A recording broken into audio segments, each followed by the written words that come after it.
Okay, a lot going on this week in legislation, and also we also have the big coaches convention coming up in Montgomery. But first of all, one of the biggest stories in the last 24 hours is SB 73, I guess, was withdrawn. So big thing, why was this a bad bill, Jerry? Well, SB 73 kind of indicated that the governor, the lieutenant governor, and the speaker pro tem, and all kind of people could appoint certain individuals to the Central Board of Control for the Alabama High School Athletic Association. Seemed to be a little bit of a fast move to fix the issue that the High School Athletic Association has regarding the Choose Act. So it's kind of intertwined, but man, I salute Mr. Chastain for pulling that bill. Everybody looks like they're pumping the brakes a little bit, and maybe we can find a solution that satisfies everyone. Yeah, I keep hearing the thing or the idea about politicians taking over, the Alabama High School Athletic Association. And one of the things that just jumped out to me was, if you look at the politicians, they've had Social Security, they've had the United States Postal Service, and then they're in charge of the Department of Motor Vehicles. And to me,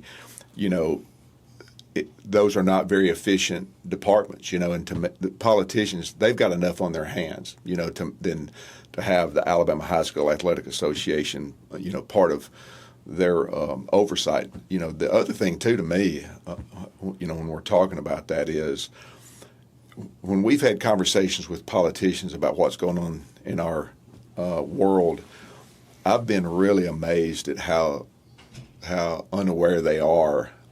And I don't say this as an insult, but how unaware they are about how high school athletics, works. No matter what they know about college athletics, no matter what they know about professional athletics, high school athletics, it's just an entity of itself, and it works in a unique way.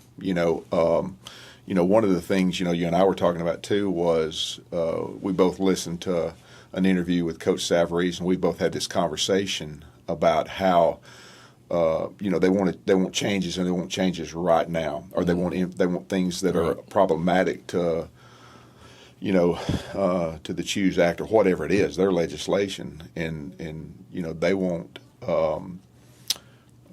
our executive director to act independently, which we can't do that. So talk to us a little bit, Jerry, about how does a proposal become a bylaw? Well, to circle back to your first part of that, I think it's important that we, as a group of educators, don't have fear to call our representatives and talk to them. Mm-hmm. I mean, that's one way they're going to find out. Chastain even said so. He's talked to superintendents, principals, and coaches, and withdrew his bill. And that's a wise thing to do at this point. He could always reinstitute at any point that he feels necessary, and then see where it goes.